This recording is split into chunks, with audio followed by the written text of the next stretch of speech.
अस्सलामुअलैकुम दोस्तों और भाइयों की कमेंट में बहुत ज़्यादा इसरार पर मैं तकरीबन 4-5 महीने बाद अपनी चैनल पर पहला लेक्चर रिकॉर्ड करने जा रहा हूं। तो आप सब लोगों को इस लेक्चर में आने पर खुशामदीद कहता हूं और साथ ही ये गुजारिश करूंगा कि जितना हो सके हमारा ये चैनल दूसरे भाइयों और क्लास फेलोस और दोस्तों के साथ शेयर करें, उनको चैनल सब्सक्राइब करने को कहे ताकि हमारी भी हौसला अफजाई हो सके। तो हम एक्सरसाइज 2.2 की तरफ आएंगे जो कि पेज नंबर 44 पर है, जिसमें पहला क्वेश्चन है recognize and write the type for each of the following functions. तो इस क्वेश्चन में हमें बताया जा रहा है कि आप नीचे दिए गए फंक्शंस को पहचान लें और उसकी जो टाइप है वो साथ लिख के। तो यहाँ पर हमारे साथ पहला जो पार्ट है इसमें y = a sin square x plus x है। तो ये हम इसको पहचानते हैं। तो हमने देखा कि इसमें ट्रिग्नोमेट्रिक रेशो आया है, तो ये हमारे साथ ट्रिग्नोमेट्रिक फंक्शन हुआ। तो इसको हम यहाँ पर लिखेंगे कि ये हमारे साथ ट्रिग्नोमेट्रिक फंक्शन है। ये एक ट्रिग्नोमेट्रिक फंक्शन है। ट्रिग्नोमेट्रिक फंक्शन के बारे में हमने पहले थ्योरी में बहुत ज़्यादा पढ़ा है, तो पिछले लेक्चर्स से आप मदद ले सकते हैं। यहाँ पर बी पार्ट की तरफ हम आते हैं तो हमने देखा कि ये वेरिएबल्स जो कि कनेक्टेड है with respect to 4 basic operations, addition, subtraction, इस तरह मल्टीप्लिकेशन और डिवीजन भी इसमें आ सकती है। तो ये हमारे साथ एक अलजेब्रिक फंक्शन है। तो हम यहाँ पर लिखेंगे कि ये एक अलजेब्रिक फंक्शन है। अलजेब्रिक फंक्शन के बारे में हम पहले पढ़ चुके हैं।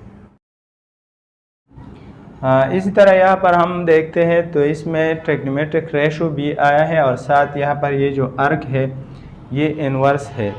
इन्वर्स के लिए हम अल्टरनेट फॉर्म में अर्क लिख सकते हैं। तो ये हमारे साथ इन्वर्स ट्रिग्नोमेट्रिक टाइप है फंक्शन की। यहाँ पर हम लिखेंगे इन्वर्स ट्रिग्नोमेट्रिक फंक्शन।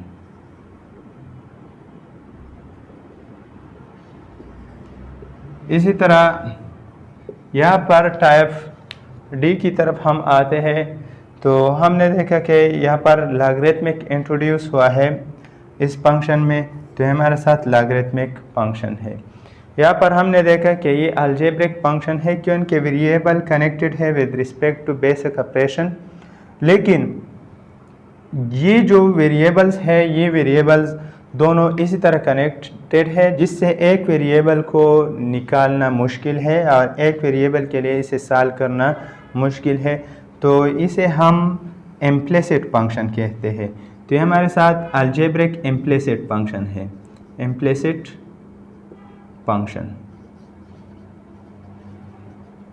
अब टाइप एफ की तरफ हम आते हैं तो हमने देखा कि ये जो फंक्शन है ये हमारे साथ एक्सपोनेंशियल फंक्शन है और एक्सपोनेंशियल फंक्शन में ये जो फॉर्मेट है ये हमारे साथ हाइपरबोलिक फंक्शन में है। हाइपरबोलिक फंक्शन के बारे में हम पहले पढ़ चुके हैं। तो हाइपरबोलिक फंक्शन में हमारे साथ ये एक्सपोनेंशियल फंक्शंस इसी तरह कनेक्टेड है जो कि हमारे साथ एक्सपोनेंशियल फंक्शन के साथ साथ एक हाइपरबोलिक फंक्शन देता है। और ये हाइपरबोलिक फंक्शन में कोटेंजेंट हाइपरबोलिक 3x के बराबर है। तो ये हाइपरबोलिक फंक्शन है और कोटेंजेंट हाइपरबोलिक 3x ये फंक्शन रिप्रेजेंट करता है। और लास्ट में ये जो g फंक्शन है ये अलजेब्रिक फंक्शन है और अलजेब्रिक फंक्शन के साथ साथ ये हमारे साथ एक्सप्लिसिट फंक्शन है।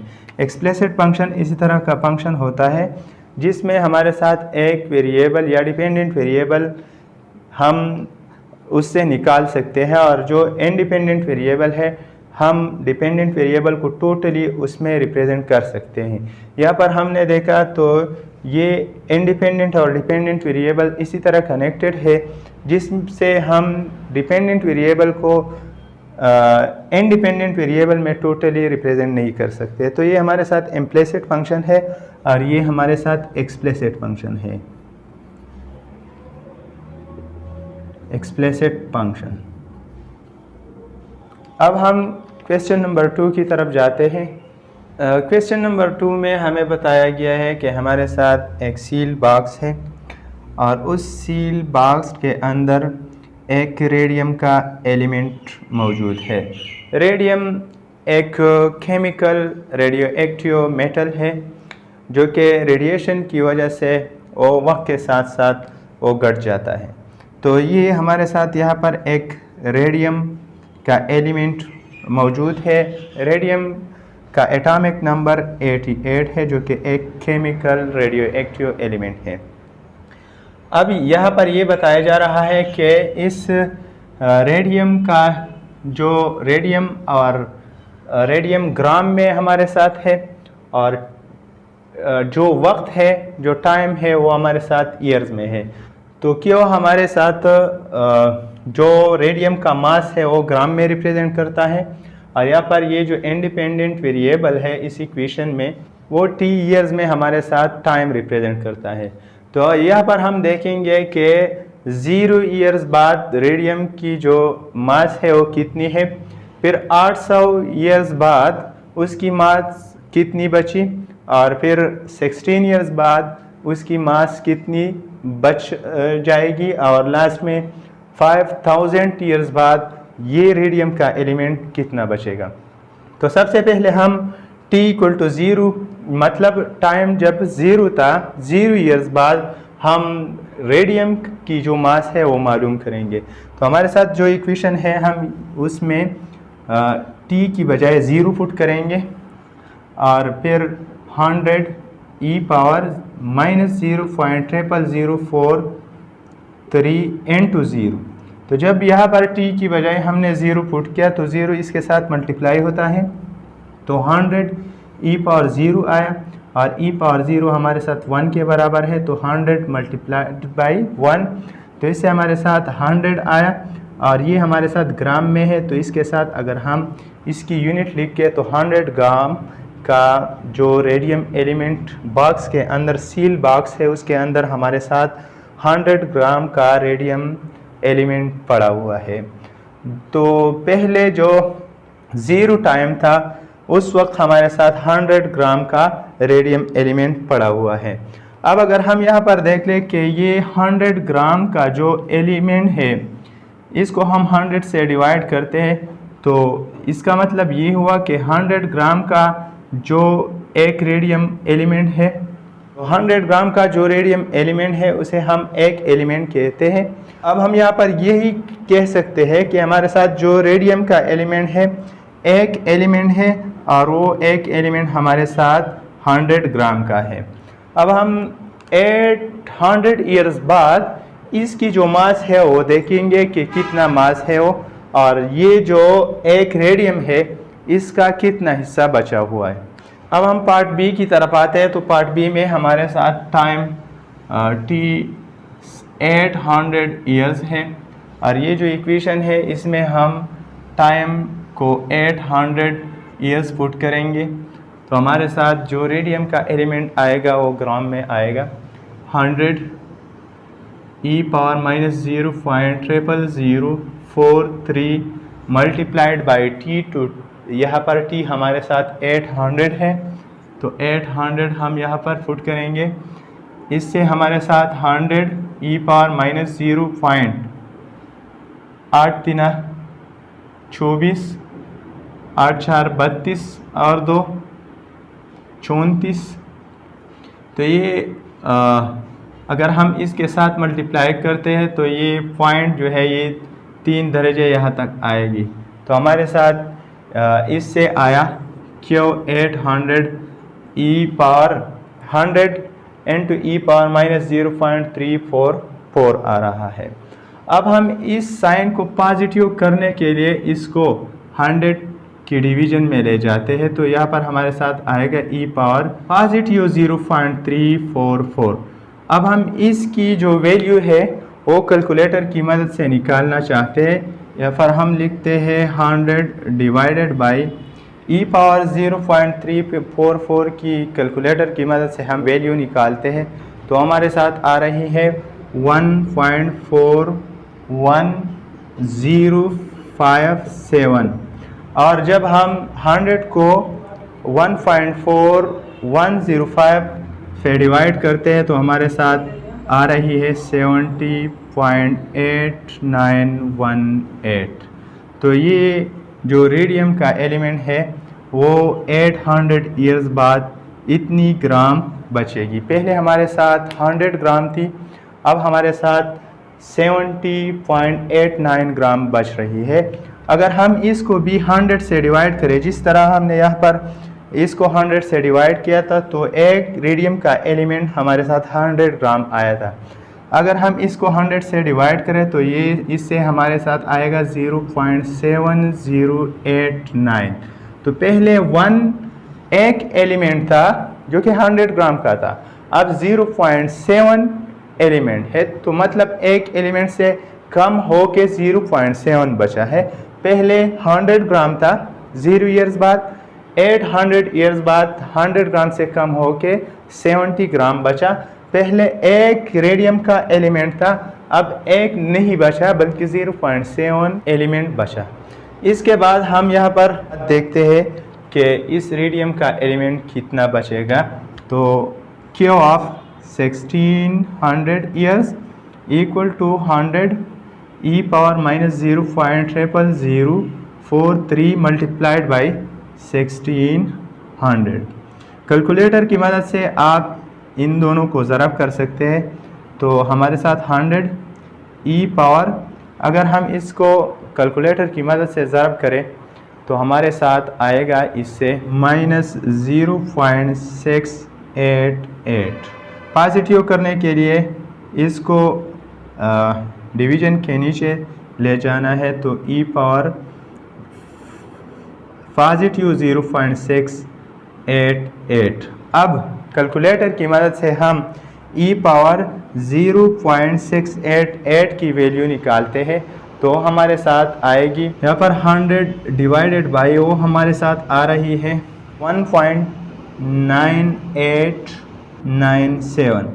अब जब हम 100 को 1.9897 से कैलकुलेटर की मदद से डिवाइड करते हैं तो उससे हमारे साथ आ रहा है 50.25।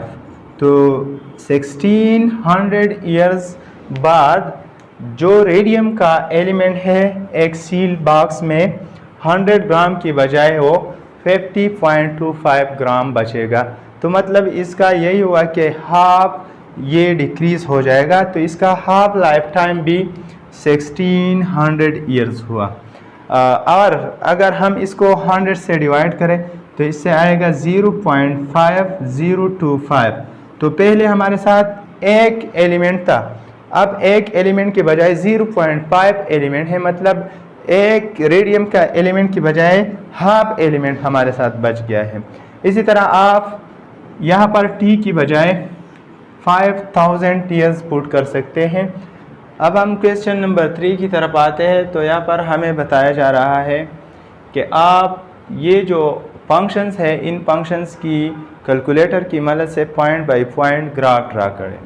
तो ये पहला जो क्वेश्चन है, h ऑफ x हमारे साथ एक फंक्शन है जो कि 2 पावर x के बराबर है। इसके लिए जो इंटरवल है वो -5 और 0 के दरमियान है, और -5 और 0 इसमें शामिल है क्योंकि ये एक क्लोज इंटरवल है। क्लोज इंटरवल में हमारे साथ ये जो बाउंड्रीज है ये शामिल होते हैं। तो हम इसकी जो ग्राफ ड्रा करेंगे वो इन दो बाउंड्रीज के दरमियान और ये दो बाउंड्रीज पर भी फाइंड आउट करेंगे और स्केच करेंगे। इसी तरह दूसरा जो क्वेश्चन है इसके लिए जो इंटरवल है ये भी क्लोज्ड इंटरवल है 0 to 3। यहाँ पर आपको याद रखना होगा कि हमारे साथ जो छोटा नंबर होता है वो लेफ़्ट साइड पे हम लिखते हैं और बड़ा नंबर हम राइट साइड पे लिखते हैं। जिस तरह हमने यहाँ पर -5 to 0 लिखा है, 0 to 3 हम इन इंटरवल्स के दरमियान हम इसकी ग्राफ मालूम करेंगे। इस तरह तीसरा जो पार्ट है इसमें e पावर t की ग्राफ हम स्केच करेंगे 0 और 5 इंटरवल के दरमियान। यहाँ पर e पावर -t की ग्राफ हम स्केच करेंगे 0 और 5 के दरमियान। तो हम ये क्वेश्चन अभी सॉल्व करेंगे, ये भी सॉल्व करेंगे, और ये दोनों तकरीबन एक जैसे है, इंटरवल भी सेम है।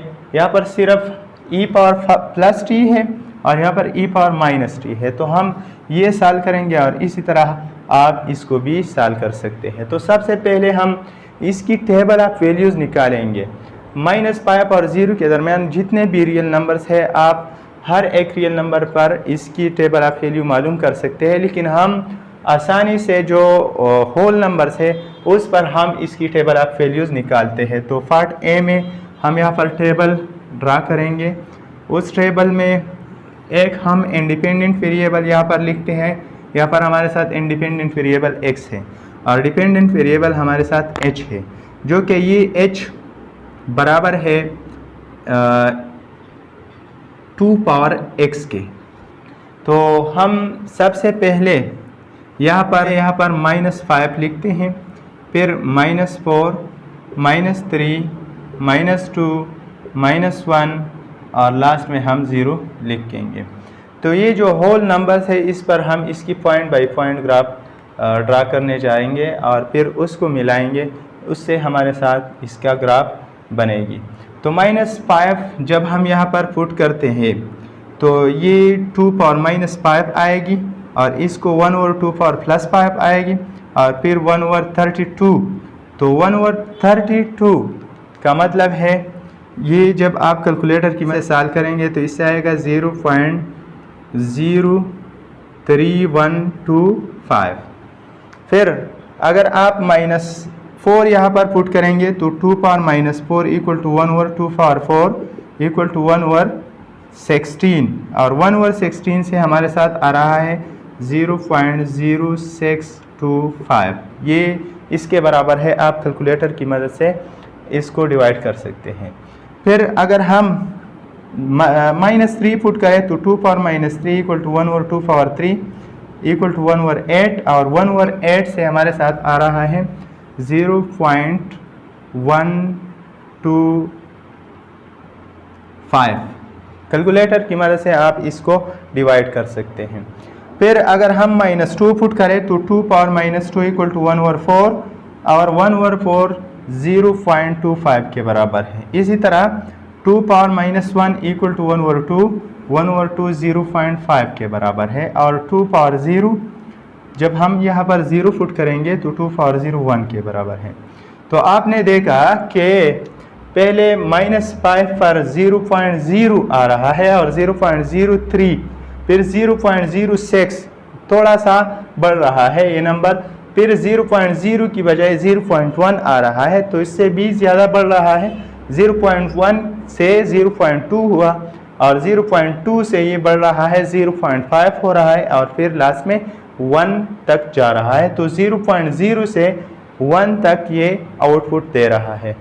अब अगर हम इसकी ग्राफ की तरफ आए तो यहाँ पर हम x एक्सिस और y एक्सिस बनाएंगे और देखेंगे कि हमारे साथ जो इंडिपेंडेंट वेरिएबल है इसको हम x एक्सिस पर लेंगे और ये -5 to 0 तक है। तो ये 0 है, ये -1 हुआ, -2, -3, -4, -5, -5, -4, -3, -2, -1 और ये हमारे साथ 0 है। ये जो इंटरवल है -5 to 0 इसके दरमियान हम इसकी ग्राफ स्केच करेंगे। तो यहाँ पर -5 पर इसकी जो आउटपुट है वो 0.0, मतलब यहाँ पर आउटपुट में ये हमारे साथ 1 है y एक्सिस पर, ये आउटपुट एक्सिस है और ये इनपुट एक्सिस है। तो 0.0 मतलब 0.03, ये बिल्कुल 0 के करीब है। जब आप -4 पुट करेंगे तो 0.06, पहले 0.03 था, अब 0.06 है, इससे थोड़ा बढ़ रहा है यहाँ पर। और जब हम -3 की तरफ आते हैं तो -3 पर ये 0.1 हुआ, उससे भी ज़्यादा बढ़ा, तो ये थोड़ा ऊंचा होता जा रहा है इसी तरह। और जब -2 हम पुट करते हैं इंडिपेंडेंट की बजाय तो हमारे साथ 0.2 आ रहा है यहाँ पर, तो ये इसको तकरीबन यहाँ पर होगा, इसी तरह जा रहा है ये ग्राफ। और उसके बाद जब हम -1 पुट करते हैं तो -1 पर ये बिल्कुल हाफ में है, 0.5 दे रहा है, तो 0.5 यहाँ पर होगा। और फिर 0.0 पर हमें 1 आउटपुट दे रहा है, तो यहाँ पर होगा। ये जो पॉइंट्स है अब हम ये पॉइंट और यहाँ पर -3 पर हमारे साथ यहाँ पर एक पॉइंट आएगा। ये पॉइंट्स, ये सारे पॉइंट्स हम मिलाएंगे तो इससे एक ग्राफ बनेगा इसी तरह। ये अगर आप एक्सटेंड करना चाहते हैं तो ये इस तरह जाएगा और यहाँ पर ये बिल्कुल एक्स एक्सिस के करीब होता जा रहा है। लेकिन हमें यहाँ से यहाँ तक इसकी ग्राफ बनानी थी, जो कि हमने इसको पॉइंट बाय पॉइंट स्केच किया। हमने कई पॉइंट से अंदाज़ा लगाया। यहाँ पर -5, -4, -3, -2, -1, इससे हमने पॉइंट निकाले और उन पॉइंट्स को हमने ज्वाइन किए, जो कि हमारे साथ इसी तरह का एक ग्राफ बना रहा है। इसको हमने आगे की तरफ एक्सटेंड किया और पीछे की तरफ हमने इसको एक्सटेंड किया, तो ये एक ग्राफ बन रहा है। अब हम यहाँ पर पार्ट बी की तरफ आते हैं। तो पार्ट बी के लिए हम टेबल ऑफ वैल्यूज़ निकालते हैं। तो इसमें हमारे साथ x एक इंडिपेंडेंट वेरिएबल है, जो कि 0 से 3 तक है। 0 और 3 इसका हिस्सा है। तो 0, 1, 2 और 3 हमने यहाँ पर जो होल नंबर्स है वो पुट किए, लेकिन ये जो इंटरवल है ये रियल नंबर्स का इंटरवल है। 0 और 3 के दरमियान इनफाइनाइट नंबर्स है, वो आप पुट कर सकते हैं। ये चूँकि आसान होते हैं, हम इसको लेते हैं और फिर इनकी जो पॉइंट्स है वो आपस में मिलाते हैं, जो कि आसान होते हैं। तो यहाँ पर जो डिपेंडेंट वेरिएबल है वो हमारे साथ 3 पावर -x है, जो कि m से हम रिप्रेजेंट करते हैं। अगर आसानी के लिए हम इसको 1/3 पावर +x लिख लें तो आसान होगा।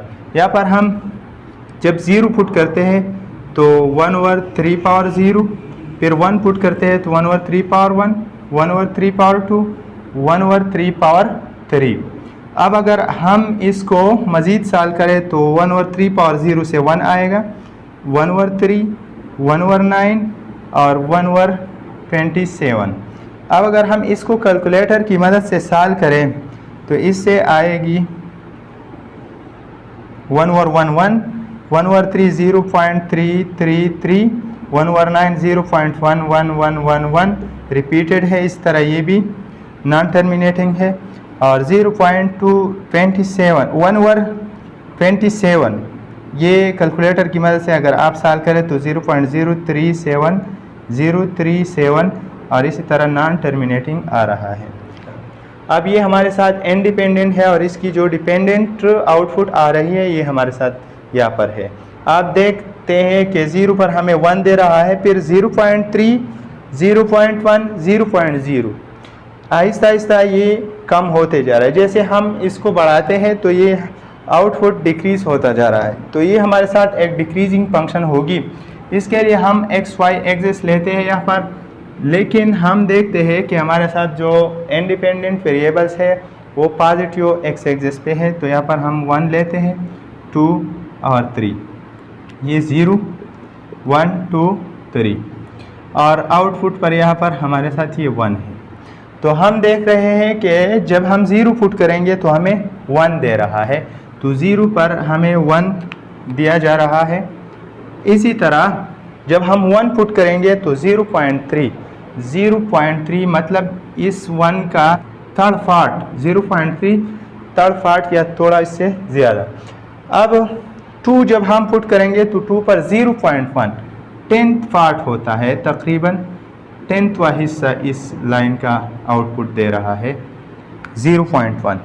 अब जब हम 3 पुट करेंगे तो 3 पर 0.03 बिल्कुल 0 आउटपुट लाइन के करीब, बिल्कुल 0 के करीब होता है। अब इसके दरमियान 0 और 1 के दरमियान जितने भी पॉइंट्स है, 1 और 2 के दरमियान जितने भी पॉइंट्स हैं और 2 और 3 के दरमियान जितने भी पॉइंट हैं, इसको हम इन पॉइंट्स के मिलाने से सपोजिशन में हम लेंगे और इसी तरह सपोज करेंगे कि इसकी जो आउटपुट वो इसी तरह आएगी। हम ये पॉइंट्स मिलाएंगे, इसके दरमियान जो आउटपुट है वो इन नंबर्स का आ रहा है। तो ये ग्राफ हमारे साथ 0 और 3 के दरमियान डिक्रीजिंग फंक्शन हुआ। हम इसको पीछे की तरफ और इस तरह आगे की तरफ बढ़ा सकते हैं, जो कि 0 के करीब होता जा रहा है और ये इसी तरह बढ़ रहा है। ये एक डिक्रीजिंग फंक्शन है जो कि mx 3 पावर माइनस x का ग्राफ है और ये जो रेड पोर्शन है ये 0 और 3 के दरमियान ये रिप्रेजेंट कर रहा है। अब हम ये पार्ट सी और डी दोनों एक जैसे है, e power t 0 to 5, e power minus t 0 to 5। इसमें दोनों आसान है, मैं ये वाला करूँगा और इसी तरह आप इसको खुद ट्राई कर सकते हैं। तो लास्ट पार्ट के लिए हम यहाँ पर टेबल ऑफ वैल्यूज़ निकालना चाहते हैं, तो टेबल ऑफ वैल्यूज़ हम यहाँ पर लिखते हैं। इसकी जो इंडिपेंडेंट वेरिएबल है वो t है और जो डिपेंडेंट है e पावर माइनस t है, इसकी बजाय हम यहाँ पर e power 1 over e power t लिख सकते हैं। तो जब हम यहाँ पर पुट करेंगे 0 to 5 के नंबर 0, 1, 2, 3, 4 और ये 5 हुआ, तो यहाँ पर हम इसकी बजाय इसमें हम पुट करेंगे ताकि आसानी हो। तो 1 over e power 0, 1 over e power 1, 1 over e power 2, 1 over e power 3, 1 over e power 4 और 1 ओवर e पावर 5। अब आप कैलकुलेटर की मदद से क्या करें, इनको सॉल्व करें, फिर 1 को उससे डिवाइड करें। तो हम कैलकुलेटर की मदद से इसकी वैल्यूज़ निकालते हैं। तो 1 ओवर e पावर 0 1 के बराबर है, 1 ओवर e 2.718128 इसी तरह आएगा। और e पावर 2 हमारे साथ आ रहा है 7.389। यहाँ पर थोड़ी गलती हो चुकी है, जो कि 7.3 की बजाय मैंने 5.4 लिखा है। और e पावर 3 हमारे साथ आ रहा है 20.085 और e पावर 4 हमारे साथ 1 ओवर 54.59 आ रहा है। e power 5 148.413। अब अगर हम 1 को इन नंबर से डिवाइड करें, तो इससे जो आएगी वो हमारे साथ आउटपुट होगा। जब हम 1 को 1 से डिवाइड करते हैं तो 1 आ रहा है। जब हम 1 को 2.7182 से डिवाइड करते हैं तो उससे 0.367 आता है। और जब हम 1 को 5.436 से डिवाइड करते हैं तो उससे 0.183 आ रहा है।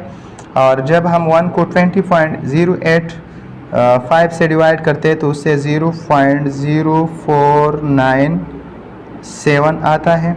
और जब हम 1 को 54.959 से डिवाइड करते हैं तो उससे 0.0183 आता है।